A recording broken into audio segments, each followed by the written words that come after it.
Hello and welcome to the University of Law. In today's video I am reviewing this Doctor Who Deathworld, another of the Lost stories, along with Operation Werewolf. As I said with the Werewolf review, we used to get whole seasons of Lost stories, then we didn't have any for quite a while, and now, thankfully, every year for the last few years we've kind of had the odd special release, and I quite like it because it's affordable, and they can really focus on doing a couple of really, interesting stories each year.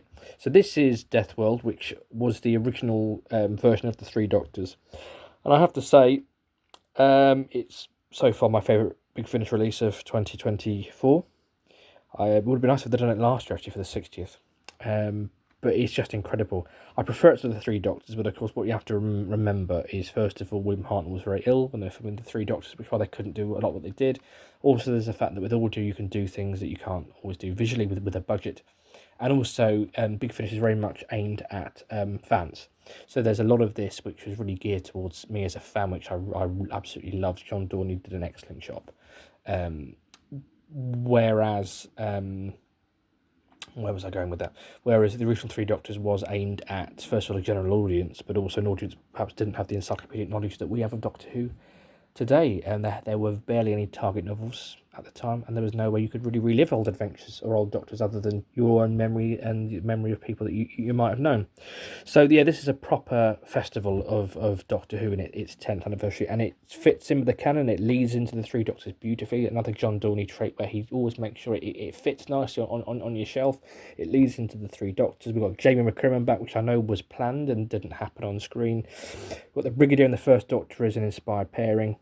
Some great scenes between the Three Doctors. There are bits where you can imagine later on. You can imagine the jail guard walls. The walls in Omega's prison, in the black hole. You get that sense of claustrophobia in those kind of final episodes. But there's some real good philosophical ideas about what it means to defeat death, etc. Obviously, we've got a character here who's defeated death 3 times. Some interesting ideas about obviously the Time Lords and the President and the Doctor being their champion. We get references to the fact that the second and first Doctors are a bit worried about the Time Lords getting in touch. We don't get that in the Three Doctors, which is unusual because they should be a little bit worried about being found. Whereas here we get that worry and that trying to escape them. We get for both of them an idea of where in the timeline this takes place. And we also get some nice little references, like we get an explanation as to how the Brigadier gets the time-space telegraph in the Fourth Doctor era, etc. So, yeah, altogether a fantastic story, and again, one that's setting up the idea of the Doctor's relationship with the Time Lords and how that is about to change going into post-Three Doctors, really. So it's setting up a lot of that, because it did change, and Doctor's relationship with the Time Lords changed after the Three Doctors, and this is kind of, again, like Big Finish does, it gives you that extra piece of the puzzle that you kind of need in that character development and that story development. So that's my little review. Again, release of the year for me so far. We're over halfway through, but we've got a lot of Time War stuff coming up, which may change my mind. So anyway, let's get it open.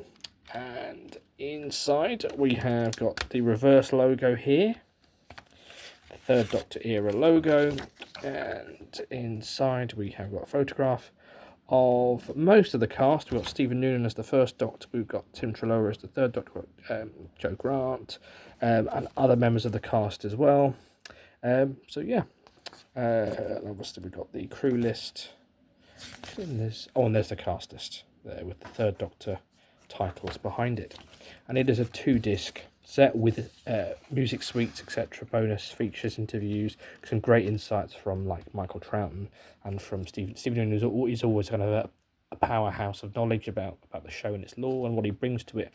And obviously you get the other cast's analysis of that, listening to other cast's response to Stephen Noonan's incredible knowledge of the show, and of course the great banter that we have between the Doctors, both on screen in inverted commas and behind the scenes. So disc 1 is episodes 1 and 2. Again, it's storyline by Bob Baker and Dave Martin, but written by John Dorney. And then if I open up, we've got some of the more recent Lost stories, and then disc 2 of course has episodes 3 and 4 on it. So there we go. So as I say, release of the year for me so far. But what about you? Did you enjoy the story? And what Lost stories, if any, would you like adapted in future? I know for me, it's definitely going to be that I'd really like to see a 10th Doctor one. I'd love to see the Mark Gatiss script that he wrote for Series 4 that didn't get made. I'd love to see that.